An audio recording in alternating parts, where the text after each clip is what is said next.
लाचार हूँ, बेचारी हूँ, बस यही सवाल सुनती हूँ। जब मैं बड़ी हुई तो इस समाज के रीति रिवाजों को जाना पहचाना। जब मैं बड़ी हुई इस समाज के रीति रिवाजों को जाना पहचाना। मैंने अपने सवालों को जवाब खुद में ही पाया। मैं नारी हूँ, मैं लाचार नहीं, बेचारी नहीं, धड़कती हुई चिंगारी हूँ। छेड़ो मत जल जाओगे, मैं दुर्गा और मैं ही काली हूँ। माता पिता का अभिमान हूँ, इस समाज का अधिकार, इस समाज का आधार हूँ, इस देश की शान हूँ। आदरणीय अतिथिगण, प्राचार्य, अध्यापक, बाहर से पधारी हुई सभी शिक्षक शिक्षिकाएं एवं मेरे छोटे बड़े भाई बहनों, मैं आप सभी को गणतंत्र दिवस की हार्दिक शुभकामनाएं। मैं गरिमा साहू कक्षा 12 की छात्रा महिला सशक्तिकरण तथा समाज की भूमिका पर अपने विचार प्रस्तुत करने जा रही हूँ। उसमें जो भी गलती हूँ क्षमा करें।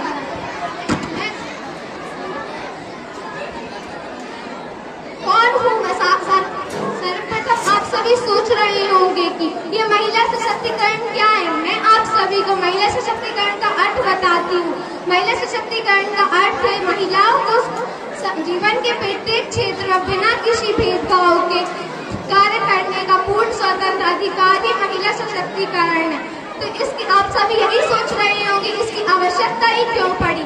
इसकी आवश्यकता इसलिए पड़ी क्योंकि हमारे समाज में अभी भी कुछ ऐसे तत्व शामिल है जो सोचते हैं कि महिलाओं कुछ नहीं करती, बेटी बेटे के बराबर नहीं हो सकती। तो मैं उनको बताना चाहती हूँ कि एक बेटी बेटे के बराबर ही होती, उससे कई जना बढ़कर ही होती है। क्योंकि आप सभी ने फेसबुक के बारे में सुना ही होगा। फेसबुक, हाँ जी, फेसबुक के सीईओ मार्क जुकरबर्ग ने अपनी बेटी होने की खुशी में अपनी जायदाद का 99%, जी हाँ 99% दान कर दिया। और वही हमारे भारत में हम सोचते हैं कि हमारा भारत देश बहुत तरक्की कर रहा है। वही हमारे भारत में एक पिता अपनी बेटी के विवाह के लिए दहेज जोड़ते घड़ी पहनना भी भूल जाता है। और हम कहते हैं हमारा देश तरक्की कर रहा है। ऐसे कैसे हमारा देश तरक्की कर रहा है? हमारा देश तो तरक्की उस दिन करेगा जिस दिन एक पिता अपनी बेटी के विवाह के लिए ये दहेज जोड़ना और दहेज की चिंता करना भूल जाए, दहेज की चिंता करना भूल जाए।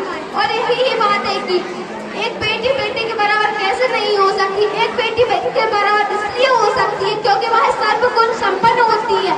आप सभी ने सुना ही होगा कि आजकल बेटियां कितनी आगे बढ़ रही हैं। चाहे आप पुलिस में देख लो, आर्मी में देख लो, शिक्षक शिक्षिकाएं में देख लो, हर जगह बेटियां ही आगे बढ़ रही हैं। बेटों की अपेक्षा में बेटियां भी ज्यादा बढ़ सकती हैं अगर उनको पूर्ण स्वतंत्रता दी जाए, अपनी तरफ से उनको सहायता, उनको सपोर्ट किया जाए। हमारे समाज में ज्यादातर अभी भी ऐसा होता है कि बेटियों को स्कूल पढ़ने नहीं भेजा जाता। उनसे मेरी दरख्वास्त है कि बेटियों को आप स्कूल पढ़ने भेजाएं। अगर आप उनको पढ़ने भेजाएंगे तो अगर आपके बुढ़ापे में आपका बेटा आपको रोटी ना दे सके तो उस दिन आपकी बेटी आपको काम में आएगी।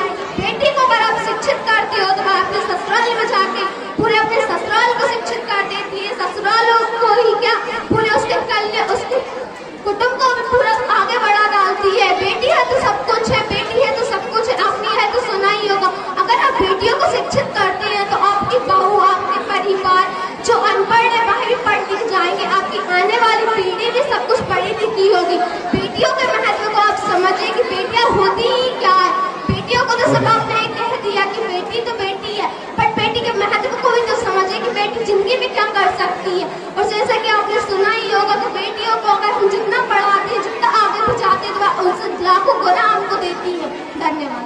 बहुत बड़ी के संबंध में उन्होंने बताया तो एक बेटी ने कक्षा 10वीं में वार्षिक परीक्षा 2023 में गणित विषय में 100 में से 96 अंक लिए थे। उन्हें